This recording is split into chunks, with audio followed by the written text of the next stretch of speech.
Hello, my name is Jelena Curic and I am a singer, songwriter and now writer of fiction.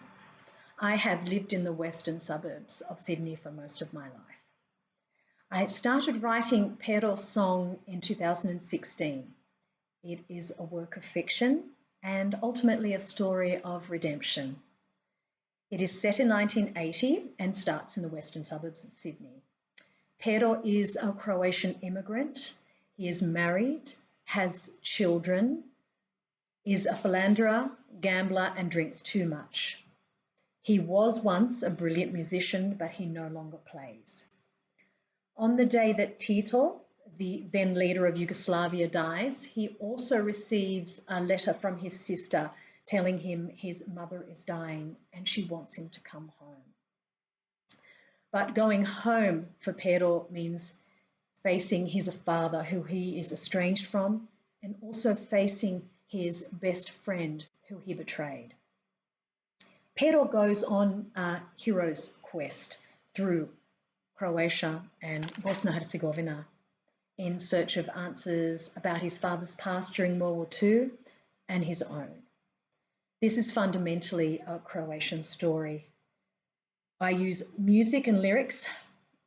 They play a very important part in driving the narrative. I am now going to read an excerpt from Pero's song. How had so little changed after all these years? He found the bar in the heart of Borgoño. The name had not changed, neither had the decor. It was almost the same as when he had first played there. Adrenaline pumped through his body as he remembered how it was to walk into a kafana before showtime. His nerves would start to flutter as he prepared himself to go on stage. The noise in the kafana was what it was meant to be, loud. A Balkan cocktail of alcohol, joy, anger, sex, and cigarette smoke. The same smell of unwashed bodies, cheap perfume, and even cheaper tobacco hung alongside gaudy paintings. He took a seat by the bar and ordered a drink. He then heard the music start and a voice that swept through him. An accordion peppered the kafana with notes that fell faster and faster around them. The singer's voice sat on top of the music, straddling the melody like a fat girl on a pony. Her ample breast jiggled in her low-cut, see-through top. Around her neck, the many chains replete with crucifixes, assorted saints, and Virgin Mary medallions that fought to be released from her voluptuous flesh. She danced, polishing the air with her hips. Her stiletto heels clipped the tile floor, beating out their own syncopated rhythm. He recognized her, his old lover Jagoda. The men sat around on tables clumped together for safety. Each was lost in his own thoughts of her breasts, licking their lips, thinking of her saucer-sized nipples the colour of milky chocolate, with sharp black hairs that lined the surface. She sang to them and allowed her breasts to almost spill free from their fabric prison. Her voice was the tonic to the poison that was her body. She sang to them about love and pain and the flesh and its needs. The more they wanted her, the more money they put between her breasts. The braver men let their hands linger.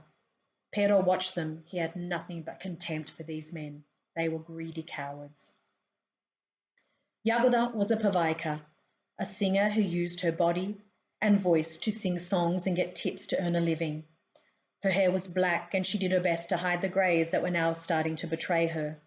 Her lips and cheeks were heavily rouged and her eyes were lined with a black kohl pencil. She was a Bosnian Nefertiti in stilettos and a tight short skirt. Pero watched her from the bar and she noticed him. As she sang, she made her way over to him. She stood before him. She smelt of sweet roses and body odour, both strong and both trying to outdo the other. She sang about a man who had left her and she still yearned for his body. Pero took her hand, kissed it and placed money in her palm. She was yet to recognise him, and then he saw the change in her eyes, the recognition. She placed the money between her breasts and walked away. On the small stage there were men playing an accordion, bass, drums and clarinet. These men weaved their music into Jagoda's melodies. Through them could be heard the Ottoman Empire's stronghold that for centuries controlled the Bosnian Serbs and Croatians of Bosnia-Herzegovina. Narodne pjesme, The people's songs was for them songs of their lives. That Jagoda looked like she belonged in a Turkish harem was all part of the kafana life. As the set ended and the musicians made their way to the bar, Jagoda made her way through the crowd, moving like a flowing river. All the men followed her with their eyes and pursed lips. It was an effort not to be pulled into her undertow. She walked up to Pero and smiled, then slapped him hard across the face. Pero felt the sting and his eyes watered. He heard men laughing and he looked at Jagoda, who stood before him with her hands on her hips, smiling. "You can now buy me a drink, you lying bastard." She took a seat next to him and made sure that her breasts were right in front of him. "Jagoda, you are still the same, still beautiful and hot-tempered," said Pero, rubbing his cheek. "I would say that you had not changed, my darling Pero. You disappear and then turn up out of nowhere, and you have aged." Pero laughed, still feeling the sting of her slap on his cheek. The men around them were watching, wondering who the stranger was that Jagoda had slapped and then sat with so willingly. "Pero, Pero, Pero, where have you been? You just disappeared. No one knew what happened to you." "It's a long story." "I don't have time for a long story now, but after I have finished you will take me home." With that, Jagoda got up and returned to the stage. The band started to play and the crowd grew quiet. And then Jagoda started to sing.